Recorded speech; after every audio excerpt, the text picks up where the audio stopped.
절이죠?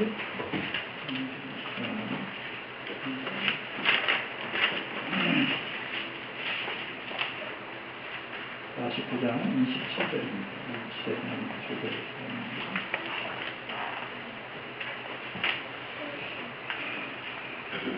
49장 27절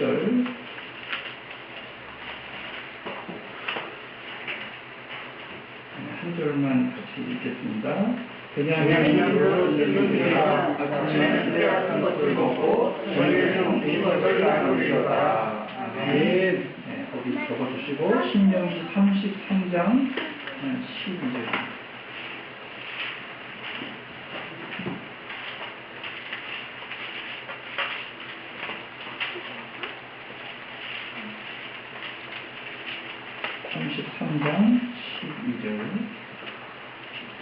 한 절을 같이 읽습니다. 베냐민의 여호와의 사랑을 입은 자는 그 곁에 앉으면 여호와께서 그를 많이 마치도록 보호하시고 그를 자기 어깨 사이에 있게 하시리로다. 아멘. 성경에 보면 성령의 9가지 열매가 나오죠. 9가지 열매, 쭉 9가지가 나오는데 그 중에 여러분은 어떤 열매를 좋아하십니까? 어떤 열매를 맺기를 원해요? 사랑, 그러니까 양선, 자비, 온유, 충성 쭉 나옵니다. 그것은 개별적인 의미에서의 열매가 아니에요. 사랑이 있는 사람은 충성하게 되어 있고 온유하게 되어 있고 절제하게 되어 있어요. 그래서 그게 성령으로 충만해서 성령의 인도함을 받는 참된 그리스도인들의 인격적 성품이에요. 그러니까 나는 사랑의 열매를 맺을 거야, 사랑만 할 거야가 아니라 모든 것들이 그리스도화된 성령의 인도를 받는 사람에게 나타나는 성향들이라 그런 사람들로 바뀌어간다, 그런 의미죠. 오늘 우리들이 지금 축복에 대한 이야기를 계속 12지파에 대한 축복의 이야기를 듣는데 나는 요셉 지파 할 거야, 나는 르우벤 지파가 마음에 들어, 그런 이야기가 아니고 이게 마치 무지개 같은 거죠. 무지개는 무슨 색이죠? 무지개는 빨간색이다. 맞나요? 틀리나요? 맞지만 다 충분하진 않죠. 빨간색만 있는 건 아니니까. 그렇다고 빨간색이다 해서 틀렸다고 할 수는 없죠. 빨간색이 있으니까. 그래서 무지개는 7색깔 전체로 이렇게 구성되어 있는 것을 보고 우리가 무지개 이야기하듯이 이 12지파에 대한 축복도 마치 무지개 같아서 우리 모두에게 다 해당되는 그런 축복이지, 난 이 축복이 마음에 들고 저 축복은 아니다, 이런 게 아니다. 더군다나 우리가 오늘날 영적인 이스라엘이면 우리가 12지파 자체이죠.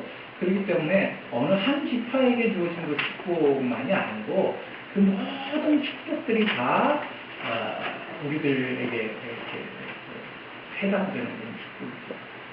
또 언제 끝나나 요즘에 다음 주쯤은 끝날 거예요. 이 축복이 어느 한 성향을 이야기하는 것이 아니라 우리 모두에게 임하는 축복 전체를 아우르는 내용이라는 것을 이해했으면 좋겠습니다. 오늘은 12아들 가운데 막내 아들인 베냐민에 관한 축복입니다. 우리가 잘 알듯이 베냐민은 야곱이 사랑하던 아내 라헬의 둘째 아들이죠. 바다나 아람에서 삼촌 집을 떠나서 이제 이 본향으로 돌아오는데, 돌아와서 형 에서하고 화해를 하잖아요. 화해를 하고 난 다음에 베델로 올라가라. 베델로 올라가서 하나님께 제사를 드리죠. 그리고는 그 당시엔 에브라시라고 불렀고 지금의 이제 베들레헴 땅으로 이렇게 옮겨가는 그 도중에 갑자기 한 통이 와서 아이를 출산하게 되는 건데 그게 이제 베냐민입니다. 라헬이 베냐민의 형이 요셉을 낳은 지 초산 이후에 대략 한 16년에서 17년이 지나 16년에서 17년, 굉장히 오랜 시간 후에 좀 둘째를 보는 거죠.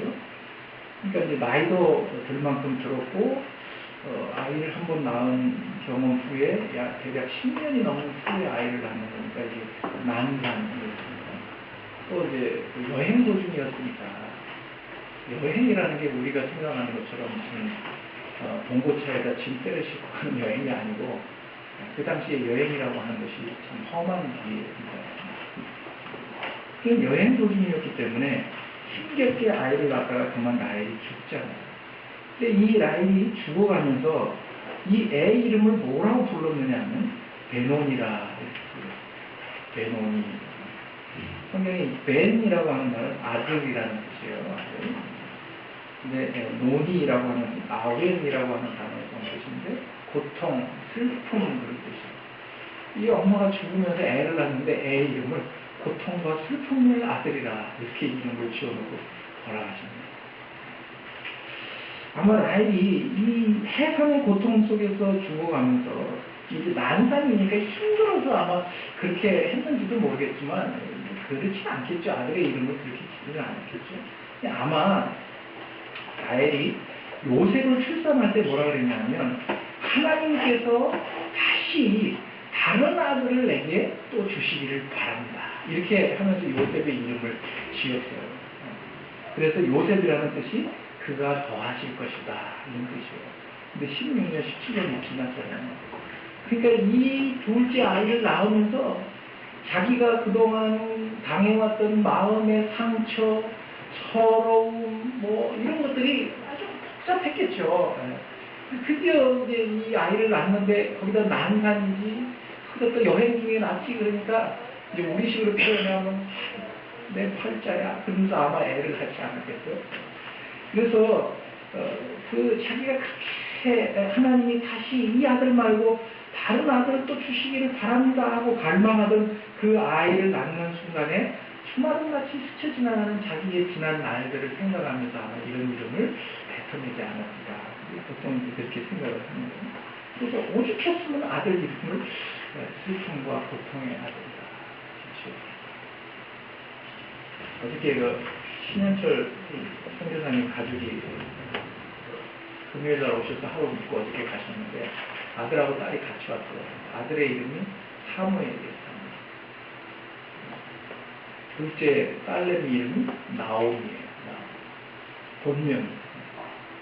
나옴이라는 이름 잘 안 쓰잖아요. 확실히 신령한 사람들은 애들 이름도 그렇게 짓는 거예요. 우리는 촌스럽게 시주 이렇게 짓는 거예요. 그래서 그 베논이라는 이름을 짓고 죽는데 아버지 야곱이 듣고 보니까 좀 이름이 안 좋잖아요. 슬픔과 고통의 아들. 이름이 좀 안 좋단 말이죠. 그래서 이름을 다시 지어주는데 그 이름이 베냐민이에요. 베는 아들이라고 그랬죠. 아들. 야민이라고 하는 말은 오른쪽 혹은 오른손 이런 뜻이에요. 그래서 오른손의 아들, 오른편의 아들이라 해서 이렇게 이름을 지어주는데 그 당시 고대 사회에 이 오른손의 아들이라고 하는 말은 이제 그 고유한 의미가 담겨져 있는데 민족적인 어원에 의하면 행운이라 하는 그런 의미를 가지고 있다고요. 그리고 또 성경에서 오른손, 오른쪽 그러면 능력 혹은 탁월한 어떤 총애를 잇는 그래서 항상 하나님 어디에 앉아요? 우편 모자에 앉잖아요. 총애를 받는 그런 자리가 오른손입니다. 그래서 야곱은 이 막내 아들을 슬픔과 고통의 아들이 아니라 오늘 신명기 본문에서 말하고 있는 것처럼 사랑을 입은 총애를 입은 아이라 이렇게 이름을 지어서 베냐민이라 이렇게 불렀습니다. 지금은 우리가 보통 뭐 한 가정에 하나, 뭐 많아야 둘 이러니까 잘 모르지만 저희 세대만 해도 한 가정에 셋넷은 기본이었잖아요, 형제들이.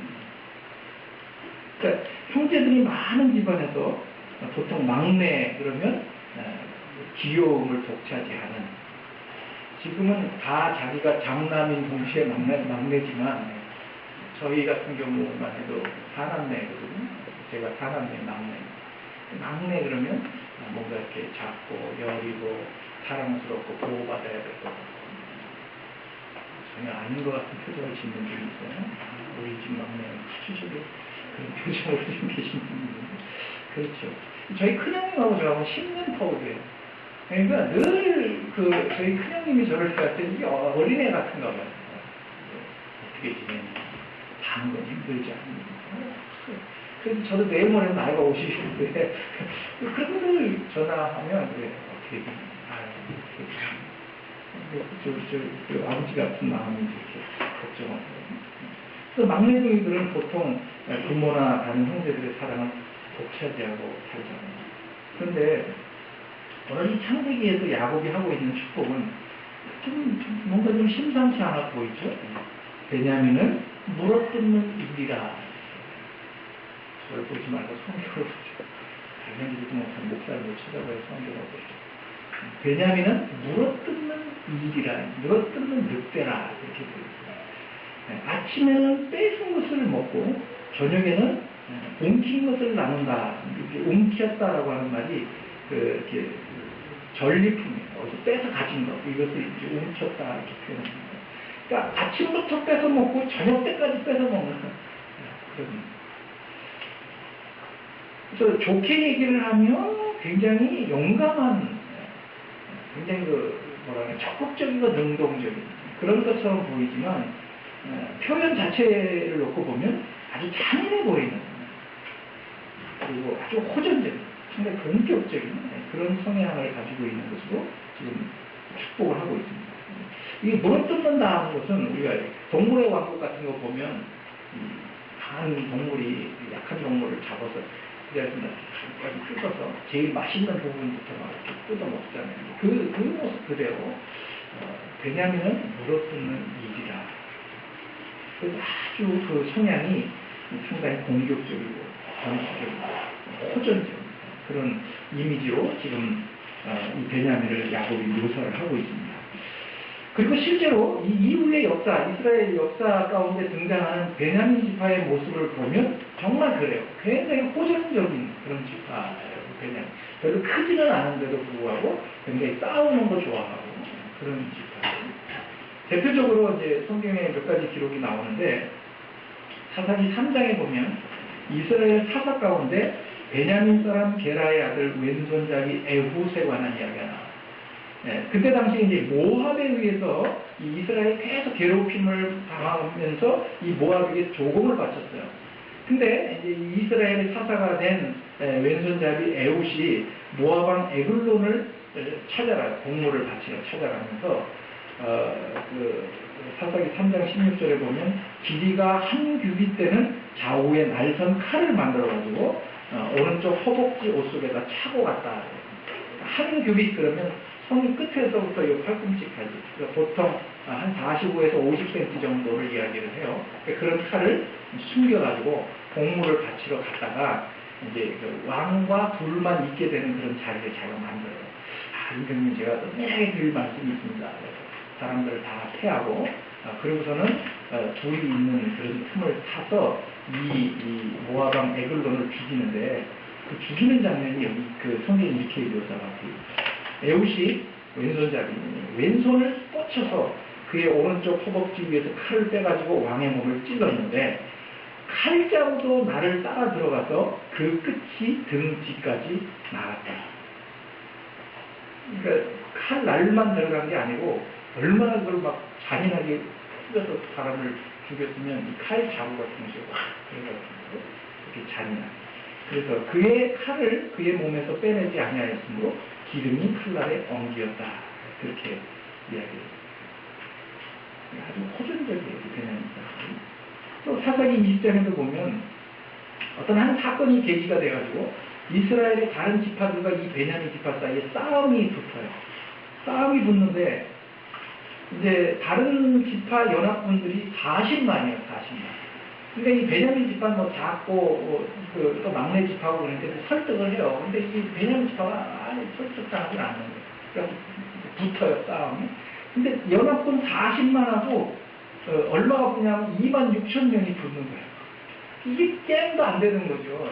게임도 안 되는데 좀 설득을 당하면 되는데 설득도 안 돼요. 끝까지 싸우겠다. 또 자기들이 잘한 것도 아니에요. 사건의 내용을 보면. 근데 붙는 거예요.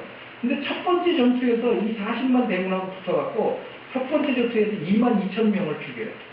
베냐민. 굉장히 싸움 잘하고 호전지. 두 번째 전투에서 18,000명을 죽여요. 그러니까 26,000 대 40만인데 안 밀리는 거예요. 그 싸움. 또 우리가 잘 아는 사울 왕이 이 베냐민 지파 사람이에요. 사울 왕이 굉장히 겸손한 것처럼 보이지만 자기의 왕위와 기득권을 지키기 위해서 지혜하게 한 사람을 추종하죠. 누구예요?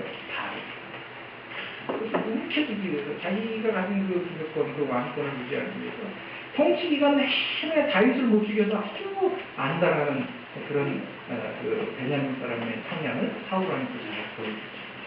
그래서 이 베냐민 지파는 굉장히 싸움을 좋아하고 호전적인 그런 성향을 가진 지파로서 성경 역사에 등장을 하는데 창세기에 있는 표현처럼 자기가 원하는 것, 자기가 갖고 싶고 취하고 싶은 것에 대해서는 아주 적극적이고 능동적으로 달려들어서 반드시 움켜쥐고야만은 그런 공격적인 성향을 가진 지파가 베냐민 지파예요. 그래서 아침에는 뺏은 것을 먹고 저녁에는 움킨 것을 나눈다 그러는데 아침부터 시작해서 저녁까지 내내 으르렁거리면서 그 먹을 것, 움킬 것을 찾아다닙니다. 그런 모습을 표현하고 있습니다. 그 야곱은 그 베냐민에 대해서 이렇게 이야기를 했어요. 그런데 이런 베냐민 지파를 보고 신명기로 넘어가니까 신명기의 모세의 축복에서는 뭐라고 얘기를 했냐면 그런 베냐민을 보고 베냐민은 여호와의 사랑을 입은 자라 그렇게 얘기를 합니다. 그래서 그 곁에 안전히 거하고 여호와께서 그를 날이 마치도록 보호하시며 자기 어깨 사이에 있게 하신다. 자기 어깨 사이에 있게 하신다는 말은 마치 아버지가 사랑스러운 막내 아들 목말 태우듯이 무등 태운다 그러잖아요. 목말 태우듯이 아이고 야 그렇게 하듯이 하신다 이게 하나님이. 여러분들이 이런 그림을 보셨는지 모르겠어요. 한 목자가 목동이 상처가 입어서 닫혀있는 어린 양 하나를 이렇게 발을 두 개씩 이렇게 잡아갖고 어깨에다 이렇게 탁 걸치고 그러고서 이렇게 가는 그런 장면에 아마 그림을 보신 적이 있을 거예요. 그 장면을 연상하시면 돼요. 이놈이 나가가지고 어문짓 하다 다쳐가지고 그거를 발견해서 이렇게 업고 집으로 돌아오는 목동과 같이 그렇게 하나님이 베냐민을 당신의 어깨 위에 메고 가시면서 그를 보호하고 지켜주시는 그래서 베냐민은 바로 그 여호와 하나님의 사랑을 입은 자라. 이 모세가 그렇게 말씀을 하셔요. 그럼 우리가 생각하기에는 야 자기가 원하는 것을 차지하기 위해서 싸우는 거 좋아하고 호전적인 성격의 그런 베냐민을 왜 성경은 사랑을 입은 자라 그렇게 표현을 할까? 우리는 자식도 이런 자식은 싫잖아요. 자식이니까 뭐 그렇지만 말 잘 듣고 고분고분하고 순종적인 자식이 좋지. 맨날 밖에 나가서 빠음박질이나 하고 의도 터지고 의도 터지는 건 조금 속은 상해도 비용은 적게 들잖아요. 하루 남이 가서 어깨 놓고 보면은 그거는 또 물어줘야 되니까 이게 비용이 또 만만치 않고 또 가서 내가 그 상대방 부모한테 싹싹 빌어야 되니까 자존심도 상하고 그러잖아요. 근데 그런 자식은 우리도 싫잖아요. 자식이니까 사실 그거 끌어안고 있지. 그런데 뒤집어서 생각을 하면 우리가 또 여러분들 다 자식을 키워보지만 실제로는 또 어때요? 어떤 자식에게 부모로서 더 애착이 가요? 그런 놈한테 또 더 애착이 가죠. 오히려 말 잘 듣고 공부 잘하고 성정적인 애는 그냥 가만히 내버려둬도 지가 다 알아서 잘 하지요. 근데 조금 민하기도 하고 천방지축 들고 뛰고 철딱서니가 없어갖고 맨날 나가 사고나 치고 또 신체적으로나 뭐 어떤 문제가 있거나 장애가 있거나 이런 자식들은 다 걱정이죠. 늘 부모의 모든 신경과 마음이 그 아이에게 가 있잖아요. 저게 커서 뭐가 되려고 저걸 어떻게 하면 좋을까? 늘 그 마음이 그런 자식에게 가 있는 법이잖아요. 우리가 자식을 키워봤다 알지만. 제가 전무사 시절에 지금은 그런 표현을 잘 안 쓴다고 그러는데 몽골이즘이라는 병을 앓는 아이가 하나 있었어요. 그 생긴 모양새가 몽골 사람하고 비슷하다 그래서 그 몽골이즘이라고 부른다고 그러더라고요. 제가 사전에서. 이게 뭐냐면 선천성 다운 증후군이에요. 그래갖고 21번 염색체 이상이 생겨서 신체적으로나 지적으로 성장을 하지 않고 멈춰버립니다. 그리고 발달장애가 있는 아이인데 사실은 아이가 아니에요. 나이가 20세가 넘었어요. 제가 전도사 시절이니까 거의 저랑 나이가 비슷했었던 것으로 제가 기억을 하는데 근데 이제 신체적으로 지적으로 이게 성장이 멈춰버렸죠. 그래서 장애인 학교를 다녔는데 이 아이가 주일학교를 열심히 나왔어요. 그래서 전도사라고 또 저를 굉장히 좋아하고 저를 잘 따랐어요. 이름이 신기영이었는데 기영하기영하고는 제 말을 참 잘 들었어요. 그래서 교회에서 무슨 이제 여름성경학교가 캠프를 하면 제가 꼭 데리고 다녔어요. 어머니한테 보내세요. 괜찮아요. 제가 책임지고 데려갈 것 같은데. 근데 이 부모 마음은 그게 아니잖아요. 이걸 어떻게 내놨다가 잘못되기도 하겠지만 또 다른 사람들한테 폐해를 끼치면 어쩌나. 한 번은 이렇게 권사님 한 분이 기영아 너도 저기 옷 벗고 저 물에 들어가 수영해라 그랬더니 얘가 그냥 다 벗었네. 그 남자 학생이 다 있는 데서 옷 벗어라 그러니까 아무 생각 없이 풀어서 다 벗었는데 그런 나이니까 이제 어머니가 늘 마음에 걱정이 되잖아요. 그러니까 뭐 교회 성분 행사가 있어서 어디 데리고 간다 그러면 어머니가 가방을 직접 챙겨 들고 꼭 오셔요. 와가지고 선생님 죄송합니다. 예, 안 보내야 되는데 집에 가겠다고 난리를 치니까 안 보내주고 죄송합니다.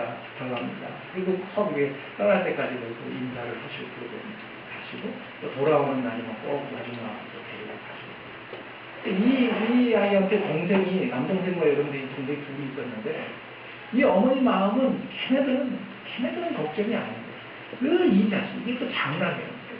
이 자식에게 마음이 오고 그 이분이 자족 섞인 어리로 늘 하는 얘기가 뭐냐면 이 다음에 나 죽으면 저놈을 누가 돌 거야. 그게 이 어머니의 늘 걱정이에요. 마치 그런 겁니다.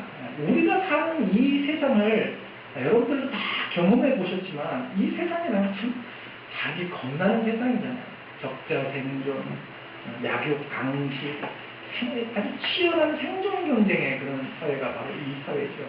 그러니까 그런 이 세상을 살려면 어떻게 살아야 돼요? 베냐민처럼 살아야죠. 물어뜯는 이리처럼 말이죠. 경쟁하고 어떻게든지 상대방을 깎아내리고 말이죠. 치열한 경쟁 속에서 살아남아야 된다. 그러니까 우리들이 그러잖아요. 야, 이 바보 같은 자식. 왜 맞고 들어오냐. 가서 그냥 그런 말이야.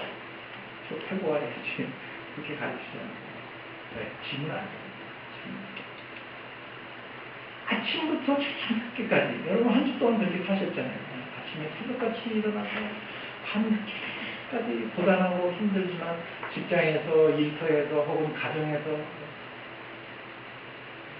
제가 가사 일을 좀 해보니까요.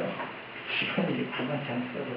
그래서 제 아내가 일을 하고 좀 다닌다고 밖으로 나가지고 이제 아침부터 일어나가지고 다 말씀 안 드려도 아시겠죠? 가사 이상이 뭔지. 그런 거 하다 보면 시간이 큰만큼 가더라고요. 이 집안일이라는 게 필요한 날이 힘듭니다. 그러니까 우리들의 삶이라는 것이 아침부터 밤늦게 잠자리에 들어 누울 때까지, 아니 어떤 날은 잠자리에 누워 있으면서도 이게 내 생각은 마치 잠들지 않는 것처럼 그게 참 고단하고 내일은 어쩌나 이 일은 어떻게 처리해야 될까 늘 근심, 노심초사 이러면서 사는 것이 바로 이 세상이죠. 그러니까 그 아침부터 저녁 늦게까지 싸워야 되고 경쟁해야 되고 움켜쥐어야만 살 것 같은 이 세상 속에서 사니까 우리도 참 사나워지고 또 그냥 막 성질 부릴 거 막 다 부려야 되고 자기 본성 욕심 따라서 그렇게 살게 되잖아요. 근데 그게 뭐 그러려고 그런 게 아니고 나 자신을 지키기 위해서 혹은 내 가정, 내 식구들, 내 자식들을 지키기 위해서 분투하며 사는 거잖아요. 그게 뭐 잘못됐나요? 뭐 잘못됐다고 이야기할 수는 없겠죠. 아주 당연하다는 짓을 그렇게 해요. 우리 아이들도 마찬가지죠. 공부하는 거 아주 치열한 경쟁 속에서 공부하고 직장생활, 돈 버는 거 그런 것뿐만 아니라 옷 입는 문제 그리고 먹는 문제는 치열하게 살아요. 우리는. 옷도 이거 남한테 책 잡히면 어떻게 하나 이래가지고 말이죠. 옷도 막 이것도 입고 갔다 저것도 입고 갔다 이게 어울리나 저게 어울리나 먹는 것도 아무거나 먹으면 한 끼 이렇게 때우잖아요. 근데 그 먹는 음식에도 체면이 담겨 있어가지고 말이죠. 누구를 대접할 때는 거기에 걸맞는 걸 찾아야 된다. 선교사님이 오셔서 그 토요일날 아침에 컵라면 잡수고 갔어요. 컵라면 잡수고. 아침을 어떻게 할까요? 당신네들이 알아서 한다 그러길래 알아서 하긴 뭘 알아서 해. 그 콘도에 먹을 게 아무것도. 내가 컵라면 사줄 테니까 컵라면을 아침 때우시라고. 먹는 것도 이래 먹으나 저래 먹으나 한 끼 먹잖아요. 근데 그 먹는 것조차도 우리는 굉장히 치열한 경쟁 속에서 먹어요. 그래서 늘 남들보다 내가 더 낫다라고 하는 것을 어떻게든 증명하고 싶어요. 증명하고 싶어요. 그래서 다른 건 몰라도 제가 늘 말씀드려요. 다른 건 몰라도 아주 내 자존심 건드리는 건 못 견딘다고. 못 견뎌. 교회에서 교인 쫓아내는 가장 손쉬운 방법. 담임 목사가 여러분 자존심으로 막 그거는 그 다음에 뒤도 안 보고 딴 길로 갈 거야. 자존심 상하는 걸 못 견뎌. 이게 이 세상의 법칙이에요. 세상의 법칙. 이게 교회 안에서 일하는 것까지도 경쟁적이에요. 그죠? 교회 와서 남보다 더 헌금 많이 해요. 남보다 더 봉사 많이 해요. 그래서 천국 가서도 남보다 더 상 많이 받아야 되고. 그것도 경쟁적이에요. 천국에 가서 상 많이 받아도 뭐 하시려고 그래요.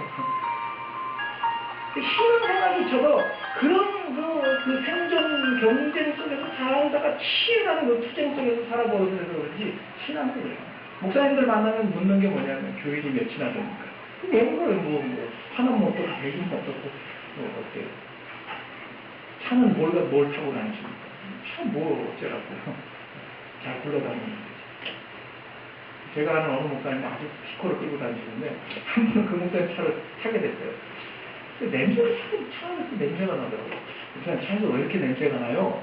그랬더니 이 밖에 그 배기가스가 차 안으로 다 들어오는 거예요. 그래서 목사님 그 발밑을 한번 보세요. 이렇게 봤더니 구멍이 뻥 뚫렸더라고요. 피코인데 이 바닥에 구멍이 뻥 뚫린 걸 타고 다니더라고요. 그래도 아직 엔진은 싱싱해요. 그럼 됐죠. 그러고 말았는데. 그런 것까지도 우리는 이 신앙마저도 치열한 경쟁 구도 속에서 우리들이 그렇게 산다고.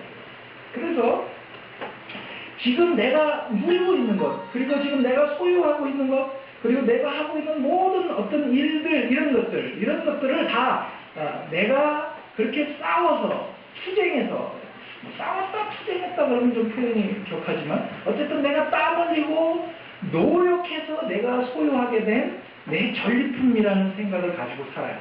우리는 늘. 그래서 그 움켜진 것 그거 내가 소유하고 있는 이것을 놓치면 마치 죽을 것 같은. 근데 성경은 그게 아니라 그렇게 이야기한다 이거예요. 물어뜯는 이리와 같이 아침부터 저녁까지 그렇게 치열하게 그렇게 사는 베냐민을 향해서 하나님 뭐라고 얘기를 했냐면 야, 그게 네가 그렇게 머리 터지게 싸워서 얻어서 가진 것 같지 그게 아니거든. 그거는 내 사랑 때문이다. 그렇게 얘기해요. 나는 사랑을 입은다. 다 우리가 한 것 같이 보이죠. 아침부터 저녁까지 얼마나 열심히 부지런을 떨면서 살아요. 그래서 자수성가한 사람들이 예수를 믿기가 참 힘들어요. 왜? 자기가 다 한 것 같거든요. 나는 부모가 도와준 것도 없고 내 힘 가지고 오로지 내가 얼마나 그렇게 살았는지 당신들은 몰라 이런 사람들이 하나님 믿기가 참 힘들어요. 그러나 다 우리가 한 것처럼 그렇게 생각이 되지만 사실 내가 해서 내가 가지고 내가 누리고 있는 전리품처럼 보이지만 그것이 하나님이 우리들에게 허락해 주셨기 때문에 가지게 된 것이다. 성경은 그렇게 이야기합니다. 그 사실을 우리가 언제 아느냐 하면 나이가 들어가면서 인생을 많이 살아보고 경험을 하면서 그걸 우리들이 알게 돼요. 어떻게 아느냐. 그것도 그냥 무조건 나이가 들어서 아는 게 아니고 내가 정말 최선을 다해보고 내 힘껏 다 해서 열심히 다 해봤는데도 불구하고 내 뜻대로 안 될 때 그럴 때 좌절하잖아요. 낙심하잖아요. 그럴 때 비로소 이걸 깨닫게 되는 거예요. 인생이라는 게 내 마음대로 안 되는 거구나. 무조건 다 열심히만 한다고 해서 되는 것이 아니구나 하는 것을 그럴 때 비로소 깨닫는 거예요. 그래서 그 유명한 얘기, 실패는 성공의 모친이라. 실패를 통해. 그래서 성경은 우리에게 성공보다도 실패를 통해서 더 많이 자란다고 이렇게 이야기합니다. 그러면서 우리들이 깨닫게 되는 거예요. 그리고 이런 사실을 깨닫게 될 때 그것을 성경은 뭐라고 얘기를 하냐면 지혜라 이렇게 얘기해요. 지혜. 성경에 보면 지혜에 관한 이야기가 많이 나오는데 우리가 엊그제 성경 본문에서도 봤지만 그 시편에서 그랬죠. 지혜는 여호와를 경외하는 것이라 그랬죠. 여호와를 경외하는 것이 지혜의 근본이요 명철이야. 명철의 근본이라 그랬죠. 여호와를 경외하는 것이 왜 지혜일까? 그게 왜 지혜라고 표현하는 걸까? 이게 이거죠. 인간이 자기 마음대로 안 된다는 것을 알게 되는 거예요. 아, 이게 내 뜻대로 안 되는구나. 그리고 이 세상과 역사의 주인, 그리고 이 세상과 역사 가운데 속해 있는 나라고 하는 인간의 인생의 주인이 하나님이시고, 그래서 그 하나님의 뜻을 분별하고 그분의 뜻대로 순종하면서 사는 것이 정말 인생답게 사는 것이구나 하는 것을 깨닫게 되는 것을 지혜롭다고 이야기하기 때문에 여호와를 경외하는 것이 지혜의 근본이라고 말하는 것입니다. 전도서를 기록한 지혜의 왕인 솔로몬이 인생이라는 게 도대체 뭐냐, 산다는 게 뭐냐 하는 그런 명제를 앞에 두고 그 인생의 궁극적인 의미를 알기 위해서 두 가지 방법을 사용을 했어요. 첫 번째 사용한 건 뭐냐면 생각하는 거예요. 생각. 지적으로 판단하는 거예요. 도대체 산다는 게 뭘까? 인생이라는 게 뭘까? 이런 것들을 지적인 방법을 통해서 많이 사고했어요. 또 생각만 해서는 안 되잖아요. 또 두 번째로는 실질적인 경험적 방법을 통해서 인생이 뭔지, 그래서 먹고 싶은 거 다 먹어보고 하고 싶은 거 다 해보고 다 경험해보는 거예요. 이 두 가지 방법을 다 사용해서 인생의 궁극적인 의미가 무엇인가 하는 것을 찾아봤어요. 근데 그가 내린 잠정적인 결론이 뭐냐 하면 우리가 잘 아는 것처럼 헛되고 모든 것이 헛되고 해 아래에서 사람이 하는 모든 수고가 도대체 무슨 유익이 있는가? 이게 이제 1차적인 결론이에요. 해 아래에서 하는 인간의 모든 수고가 헛되다. 이게 1차적인 결론이에요. 그럼 다 허무하죠. 인생이라고 하는 것이 다 헛된 거예요. 뭐 살아서 뭐예요. 그래서 이제 연탄 피워놓고 죽는 거죠. 근데 그게 끝이 아니에요. 그게 1차적인 결론이고 최종적인 결론이 남아있어요. 그거는 이 해 아래에서 사는 인생의 잠정적인 결론이에요. 해 아래에서의 인생이라고 하는 것은 허무한 것이다. 허무한 것이다. 그러나 해 아래의 세상만 있는 것이 아니라 해 위에 또 다른 세상이 있다. 태양계 너머 은하계가 있다는 얘기가 아니고 해 아래에서 살고 있는 우리들의 인생이라고 하는 것만이 다가 아니고 또 다른 하나님께서 다루시는 더 넓은 하나님 나라라고 하는 통치 영역이 있다는 것을 깨달아요. 만약에 해 아래에 있는 인생만으로 우리 인생이 끝이라면 진짜 허무하죠. 그래서 전도서 기자가 전도서 8장 15절에 뭐라 그랬냐면 해 아래에 있는 세상으로 우리 인생이 다라고 한다면 사람이 먹고 마시고 즐겁게 사는 것보다 해 아래에서 나은 것이 없다고 했어요. 그러니까 다 어떻게 해요? 이 세상 사람들 해 위에 또 다른 세상이 있다. 내세가 있다는 것을 믿지 않는 이 세상 사람들의 궁극적인 삶의 목표는 뭐예요? 노세 젊어서 먹고 지고 이 땅에서 어떻게든지 자기의 행복과 안위를 위해서 분투하면서 아까 베냐민처럼 물고 뜯으면서 수단과 방법을 가리지 않고 자기의 행복을 추구하면서 파스칼이 한 얘기를 모든 인간의 공통적인 소망은 행복해지고자 하는 거예요. 해아리의 세상이라면 그것이 너무 당연하다. 천도승자도 그렇게 얘기를 했어요. 그러나 또 다른 세상이 있다 이거죠. 또 다른 세상이 있어요. 우리들의 인생이 이 해 아래에서의 인생으로 끝이 아니고 또 다른 세상이 있기 때문에 그렇게 가면 안 된다 이거예요.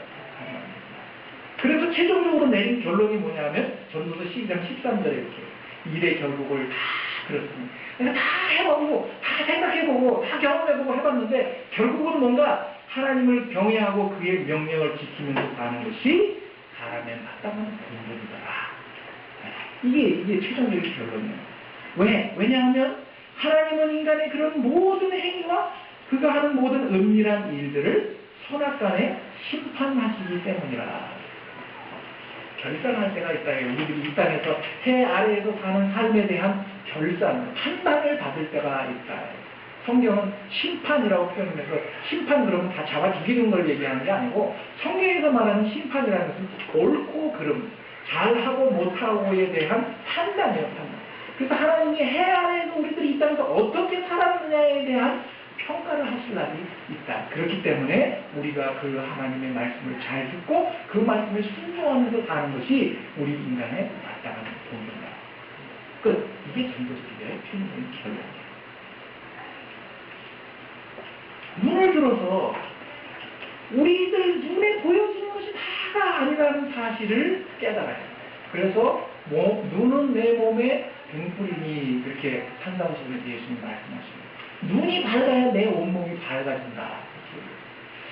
저는 중고등학교 시절 때 이 성경을 읽으면서 참 절망했어요. 나는 눈이 이렇게 나쁜데 제가 중학교 2학년 때 안경을 처음 썼거든요. 선생님이 제가 이 안경을 벗으면 이렇게 확하게 보여요. 다. 그래서 눈이 좋아야 된다는데 눈이 좋아야 된다는데 그때는 그렇게 생각을 했어요. 그 얘기가 아니죠. 뭘 보느냐.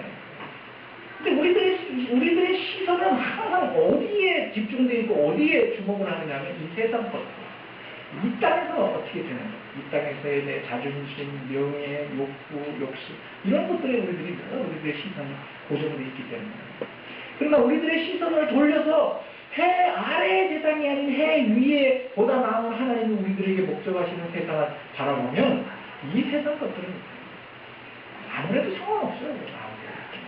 조금 고달프고 좀 힘들지는 모르겠지만 스쳐 지나갑니다. 그래서 그런 것을 비로소 깨닫게 됩니다. 내 마음대로 이 세상은 내 마음대로 되는 것이 아니에요. 하나님의 성시 영향 아래 있기 때문에 그분의 말씀을 잘 듣고 순종하는 것이 그것이 인간이 제대로 사는 것이구나 하는 것을 그런 절망을 느끼게 될 때 혹은 인생의 좌절이 올 때 저처럼 시름시름 관절이 아프고 그렇죠? 몸이 삐끄덕거리기 시작하면서 그런 걸 느끼는 거죠. 제 신학교 동기 중에 김인 목사님이라는 분이 계셔요. 근데 이분은 아주 탁월한 우리는 다 그분 학자가 될 거라고 생각해요. 책도 여러 번을 번역을 해서 시중에 나와 있는 책도 있는데 이분을 제가 학교를 중단하고 그리고 작년인가에 가서 만났으니까 10몇 년 만에 안 보거든요. 정말 오래간만에 만났어요. 나는 이제 어디 시작해 교수쯤 가 있을 줄 알았어요. 하나도 못해요. 병이 들어가지고 정말 무기요. 그리고 이제 식사를 좀 밥을 좀 사주겠다 해서 자기는 소화를 못 시켜서 밥, 야채, 채소 종류하고 밥만 조금 먹는 거예요. 음식을 소화를.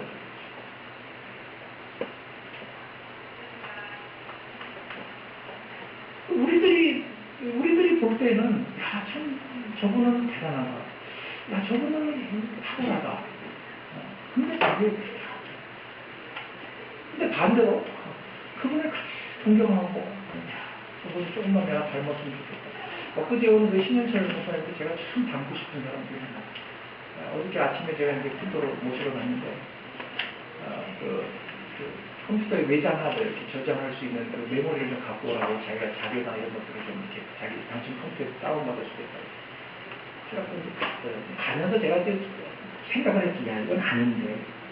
당신이 생각하는 자료하고 내가 생각하는 자료의 수준이 다르기 때문에 지금 뭐 교회나 써먹지도 못하겠어요. 아니나 다를까? 딱 갔는데 뭐 히브리어 원전부터 시작을 해갖고 무슨 뭐 그득 담궈주고 갔는데 저한테는 아무짝에도 쓸모가 없어요. 자기 수준으로 생각을 하면 어떡해. 근데 그런 저 같은 사람은 지금 어쨌든 여러분들과 같이 목회를 하고 있습니다. 저는 목회 못할 줄 알았어요. 신학교 한 5년을 쉬고 우여곡절을 겪고, 물론 거기가 제가 잘못해서 겪은 우여곡절도 있지만 그때는 다 포기를 하고 됐는데, 어떻게 해서 이 교회가 어떻게 시작하게 됐는지 아시는 분들은 아시겠지만 그게 시작이에요. 그래서 사람이 자기의 뜻을 가지고 자기의 계획들을 다 하지만 그 발걸음을 인도해 가시는 분은 하나님이시더라고요. 저는 이제 올해 제가 나이가 48인데 48년 동안 깨달은 게 한 가지 있다면 그건 것 같아. 이게 잘난 척을 하고 똑똑한 척을 해서 결국은 하나님이 끌고 가셔야지 내 마음대로 되는 것이 아니구나. 그런 것을 느끼는 것이죠. 이걸 깨달은 사람이 지혜로운 사람이에요. 그런데도 이걸 모르고 아직도 자기가 잘난 줄 알고 천방지축 뛰는 사람들이 있어요. 근데 언제 뛰어요? 10대나 20대 때는 뛰죠. 그때는 세상 무서운 게 없잖아요. 뭐든지 다 할 수 있을 것 같고. 세상이요, 오라. 그래서 저는 청년들의 신앙을 별로 신뢰하잖아요. 더 성장해서, 결혼하고, 시집장가 가서 애 낳고, 우리 자매들 무슨 선교 비전트릭 같은 거 하면 평생을 주를 위해서 어쩌고, 결혼해서 애 하나 딸려보세요. 무슨 주를 위해서는 무슨 주를 위해서요. 청년들의 신앙을 더 잘해봐야 합니다. 철이 없을 때는 그럴 수 있어요. 그러나 우리들이 신앙의 열림을 기뻐하면서 이걸 깨닫는 오늘 베냐민이 무조건 달려들기만 하면 되는 것 같습니다. 혈기방장한 때에 뭐든지 할 수 있고 또 그때는 또 하면 됐어요. 잘못되니까. 저도 사실 19살 때부터 집을 떠나서 혼자 자취생활을 하는 지냈는데 제가 야간 신학교를 다녔습니다. 그냥 낮에 돈 벌어야 되니까. 그래서 새벽에 교회에서 이제 새벽기도 마치고 하루 일과가 시작이 되면 6시까지 공사 회사에 가서 일을 하고 6시부터 이제 밤 10시 반까지 신학교 가서 공부를 하고 다시 돌아오면 보통 밤 11시 반 12시 그렇게 4년을 신학교를 다녔어요. 근데 그때는 뭐든지 닥치는 대로 했어요. 닥치는 대로. 그리고 겁날 게 없었어요. 나온 거 그거 입고 돌아다니는 거 거기다 고무신 할아버지 신고 돌아다니는 거 정말 닥치는 대로 했어요. 가끔 저를 보면 그래요. 아유 무슨 손이 참 예쁘네요. 그러는데 제가 손이 참 예쁘게 생겼어요. 남자 손이지만. 근데 이걸로 안 해본 게 없이 다 해봤어요. 공사장에 가서 질통도 줘보고 옷도 나가고 여기 세계동에 있는 그 아파트 중에 제가 시다발이 해서 지은 아파트도 있어요. 주공 아파트. 그때 제가 목수 데모들을 했어요. 다 해봤어요. 제가 전도사고시를 이제 신학교 끝자리에 가서 전도사고시를 보러 갔는데 면접 시험을 보는데 면접관으로 오신 한 목사님이 그러더라고요. 목사님 고집이 세게 생겼는데 그러더라고요. 그때 가만히 있었어요. 눈꼬리가 살짝 고집이 뒤통수 세게 센것 같지 않다고 그러더라고요. 제가 속으로 야 귀신이네. 그렇게 살다 보니까 남의 말을 안 들어요. 내가 해야 되고, 내가 결정해야 되고, 내가 책임져야 되는 인생을 19살부터 살았으니까 남의 말 안 들어요. 제가 여러분들 알아요. 말 잘 안 들어도 이해하세요. 저는 아주 그렇게 배모서 그렇게 생각하고. 잘 못 들어죠. 그리고 또, 자기가 모든 일을 결정해야 되니까 자기 힘대로 살았어요. 그러니까 그렇게 해서 얻어진 것이 다 자기가 잘나서 된 줄 알아요. 기왕 나온 길에 잘난 척 한번 했죠. 신학교 4년 동안에 4.5 만점에 4.36으로 졸업했어요. 그 야간에 그렇게 낮에 공부하고 일하고 다녔습니다. 신대원에 가서도 결론을 장학금 받았습니다. 근데 왜 그게 가능한지 아세요? 그거 한참 공부를 못하니까. 근데 장학금 그러면 여러분 공부만 잘해서 주는 게 아니에요. 그 장학금 종류가 여러 가지가 있어요. 그래서 희한하게 살 수밖에 없었어요. 상황이 그랬으니까. 집에서 아무런 도움을 주지 못했어요. 그러다 보니까 이게 이제 이 배낭이 같았던 거죠. 들고 뛰고 살치고 말이죠. 그래서 제가 그 통장을 아주 오래전부터 통장을 이걸 꼭 가지고 있어야 되는 거예요. 이거 가지고 있어야 다음 학기 등록하고 이거 가지고 있어야 돼. 그 움켜쥐는 거 이거 내가 땀 흘려서 움켜쥐는 거. 그래서 저는 지금도 누가 밥 사준다 그러면 제일 좋아요. 누가 밥 사준다 그러면 꼭 잡아야 참 좋아요. 그러나 세월이 지나면서 내 마음대로 안 된다는 거예요. 신대원에 들어가서 1년 반 3학기를 하고는 결국 학교를 그만두고 5년 동안을 쉬었어요. 그래서 다시 재입학을 하러 들어갔더니 안 된대요. 교수회에서 교수님들이 다 만나서 긍정적으로 다 답을 들었어요. 그랬는데 막상 교수회의를 했는데 또 그래서 좌절하고 이게 끝이구나. 그런 과정들을 겪으면서 하나님께서 하셔야 되는 것이지 내가 잘났다고 내가 소신내가 되는 것이 아니구나. 내가 물고 뜯고 그래야 먹고 사는 줄 알았는데 사실은 그 물고 뜯은 것이 내가 똑똑하고 잘나서가 아니라 하나님이 내게 사랑을 베풀어 주셔서 가능했구나. 나는 내가 열심히 잘 뛰기 때문에 내가 사냥을 잘하기 때문에 저놈을 덮쳐서 쫓아가서 물을 뜯어 먹은 줄 알았는데 알고 보니까 하나님이 그 먹잇감이 다리를 절게 하셨더라. 예를 들자면 그런 거죠. 그러니까 난 내가 똑똑해서 그놈을 물어서 잡는다. 그래서 이런 사실들을 깊이 깨닫고 고백한 한 성경의 인물이 고백한 그 유명한 고백이 있어요. 그게 뭐냐 하면 바로 시편 23편이에요. 우리가 잘 알죠? 다윗의 시편이에요. 여호와는 나의 목자시니 내게 부족함이 없으소서. 그가 나를 풀밭에 놓으시며 쉴 만한 물가로 인도하십니다. 이게 이제 다윗의 시편인데 우리는 대개 이 시편 23편을 이렇게 읽으면 이런 분위기를 생각을 하는 거죠. 이런 분위기. 목가적인 분위기. 하늘의 창공에는 독수리가 한 마리 날고 있고 양떼들이 한가하게 풀을 뜯으며 목동이 밀짚 모자를 눌러 쓰고 누워서 불피를 불고 있는 그러면서 여호와는 나의 목자신.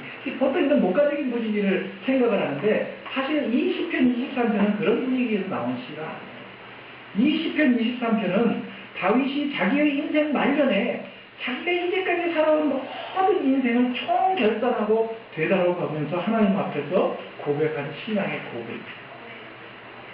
그런데 우리가 잘 아는 다윗의 생애라는 것이 어떤 생일까요?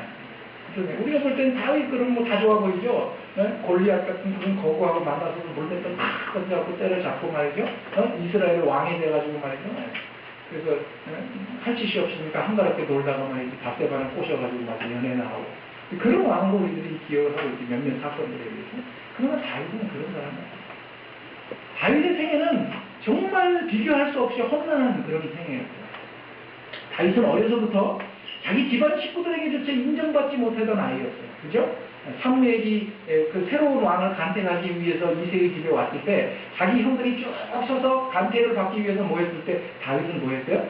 양치wan, 양지키고 있었다고. 그 수모에조차 끼지 못하는 그런 아이였어요. 골리앗하고 싸움을 벌이러 갔을 때도 형들이 다 무시했어요. 야, 애들은 가라, 애들은 가라. 넌 나 여기가 무슨 놀이터인 줄 알아? 그 일로 인해서 나라를 구한 영웅 대접을 잠시 받기는 했지만 그거에 대한 아무런 보상도 받지 못한 채 결국은 사울 왕에게 평생을 쫓겨다니면서 그렇게 사는 처지가 됐어요. 생명의 위협 속에서 살고 그렇게 쫓겨다니는 중에 자기가 목숨을 부지하기 위해서 아히멜렉 제사장에게 거짓말을 했다가 에돔 사람 도에게 밀고로 아히멜렉과 애꿎은 85명의 제사장들이 몰살당하는 그런 사건들이 있어요. 자기 살자고 했다가 애꿎은 사람들을 죽이는 겁니다. 또 도망치다가 더 이상 갈 곳이 없어서 어디로 도망치느냐 하면 적국으로 도망치는 거예요. 블레셋 가드 땅으로 도망을 치고 그래서 그 적국의 왕 밑에서 거기서 목숨을 부지하면서 살아요. 그리고 저놈은 죽여야 됩니다 하고 거기 신하들이 얘기하니까 침을 지리지 흘리면서 미치는 행동을 그렇게 하면서 목숨을 부지하고 그렇게 하면서 왕이 됐어요. 그럼 왕이 되고 나서는 좀 나아졌을까? 아니요. 왕이 되고 나서도 자식들끼리 서로 피를 흘리는 왕의 쟁탈, 왕자의 마음이 일어나는 꼴을 그가 지켜봐야 했고, 그리고 그 와중에서 서로 형제들이 죽고 죽이는 살인과 강간, 이런 것들을 지켜봐야 했고, 그리고 급기야는 자식 중에 하나의 반역에 의해서 왕위에서 쫓겨가는 몇몇 신하들과 함께 슬퍼하며 쫓겨가는 그런 행위를 했습니다. 그리고 그의 마지막 죽음 직전의 모습이 어떻게 되어 있느냐 하면 열왕기상 1장 1절에 이렇게 묘사되어 있습니다. 다윗 왕이 나이가 많아서 늙었더니 이불을 덮어도 따뜻하지 않는다. 이게 다윗 왕의 인생 말년의 모습이에요. 그런 인생을 살았던 다윗이 이제까지 살아온 자기의 인생 전체를 다 정리하면서 말하기를 여호와는 나의 목자시니 내게 부족함이 없습니다. 이렇게 고백합니다. 그런 점에서 놓고 보면 여기에서 말하는 푸른 풀밭이나 쉴만한 물가라고 하는 것은 우리들이 일반적으로 생각하는 그런 목가적인 한가로운 그런 풍경을 이야기하는 것이 아니라 이렇죠. 오히려 다윗은 지금까지 열거한 자기의 모든 생애 과정들, 고난과 역경과 시련과 생명의 위협들의 연속이었지만 결국은 그 모든 과정들이 자기에게는 결국 부족함이 없었던, 하나님께서 푸른 초장과 쉴만한 물가로 인도해 오셨던, 그래서 결국 자기의 영혼을 소생시키셨던 의로운 길이었다고 그렇게 고백을 하는 거예요. 예수 믿고 하나님 믿으니까 유유자적하면서 저 로또 복권이나 하나 어떻게 당첨시켜 주셔서 여기 저 유럽으로 해외여행이나 다니면서 인생 살고 싶다, 이렇게 생각하는 크리스찬들이 정말 많아요. 예수 믿으면서도. 그런 거 아니라는 거죠. 그런 푸른 초장과 실만한 물가가 아니다. 그렇기 때문에 자기는 사방의 음침한 골짜기로 다닐지라도 해를 두려워하지 않는다. 왜냐하면 주께서 나를 주의 지팡이와 막대기로 인도하시기 때문입니다. 사망의 음침한 골짜기라는 게 뭘까요? 양들이 이렇게 초장에서 막 놀다가 이 양들이 뭐 눈도 별로 시력도 안 좋고 뭐 이렇게 길을 잘 못 찾으니까 그냥 목자의 시선을 벗어나서 자기 멋대로 가다가 이렇게 그 골짜기 같은 데로 이렇게 빠지는 거예요. 그게 빠지면 죽는 거예요. 근데 그런 사망의 음침한 골짜기, 즉 하나님의 시선으로부터 벗어나서 자기가 지금 그 인생 가운데서 당하는 시련과 고통과 어려움 속에서 하나님 당신이 도대체 어디 있습니까? 하는 그런 상황 속에서도 내가 두려워하지 않는 것은 하나님이 당신의 막대기와 지팡이로 나를 안위해 주셨기 때문에 내가 지금까지 이렇게 살아왔다고 지금 고백을 하고 있습니다. 물론 일적으로는 원수들의 압제와 고난과 핍박 이것도 있었지만 그런 것들로 인해서 우리가 하나님의 시선으로부터 벗어나고 싶은 그런 욕구들이 우리도 있잖아요. 야, 이게 뭐야? 하나님 믿어서 내가 지금 내 인생이 나아진 게 뭘까? 왜 하나님을 믿는데 내 인생은 맨날 이렇게 힘들까? 하면서 하나님을 원망하고 하나님의 시선으로 하나님의 손 안에서부터 벗어나고 싶은. 왜? 하나님을 믿으니까 나 하고 싶은 대로도 못하잖아요. 그런 그 음침한 골짜기와 같은 상황에서도 하나님이 지켜주십니다. 그래서 그 지팡이나 막대기는 양을 해치려고 달려드는 들짐승들을 물리치는 데 사용되기도 했지만 그거보다 더 한 걸음 더 나아가서 여기서 얘기하는 막대기와 지팡이라고 하는 말은 이런 의미예요. 사무엘하 7장에 보면 하나님이 이 다윗하고 영원한 그 다윗 언약을 맺어요. 언약을 맺는데 다윗아, 내가 너와 내 후손들로 이어서 너의 그 나라와 왕위가 영원토록 견고하게 서도록 내가 너희 도와주겠다.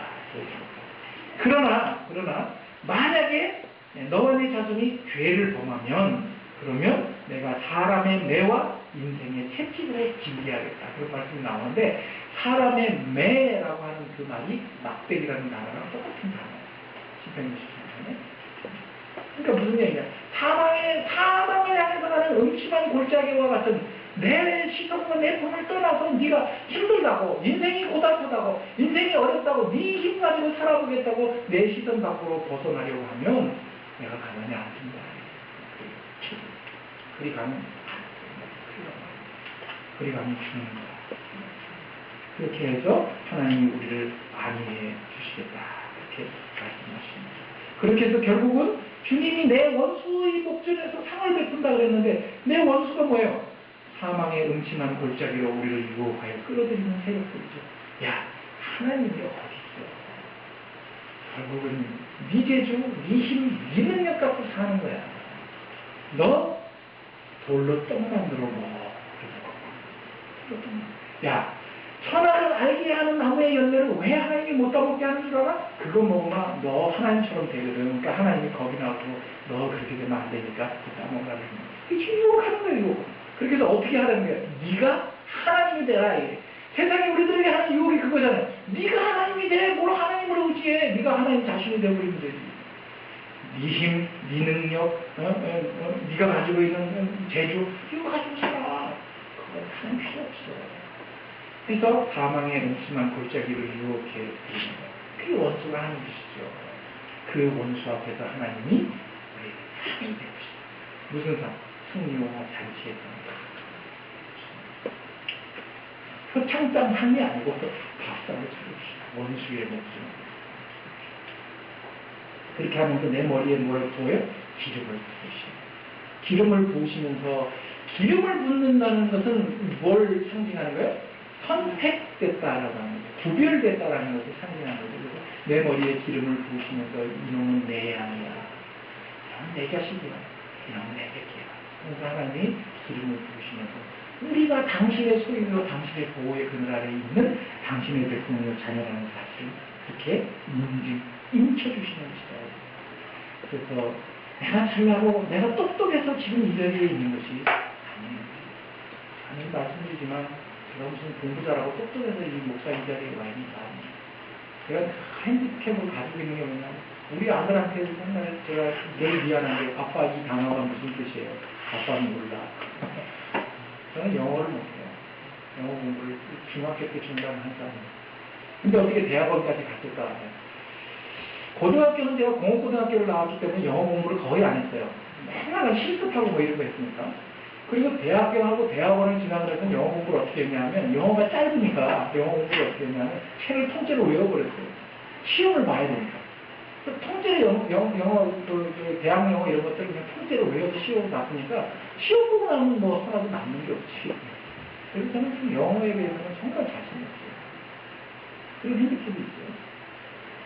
그럼 내가 잘나고 똑똑해서 목사가 된 게 아니에요. 여러분들은 누구에 얘기하십니까? 그럼 여러분들은 잘나고 똑똑해서 지금 거룩한 성도여 하나님의 백성으로 여기 앉아 계시나요? 물론 그런 분들도 계신지 모르겠지만 그게 아니라는 거죠. 성경은 그거 아니야. 너희들은 내게 사랑을 입어서 지금 여기 와 있는 거야. 오늘 지금 이 베냐민 교회에게 그렇게 말씀을 하시는 거예요.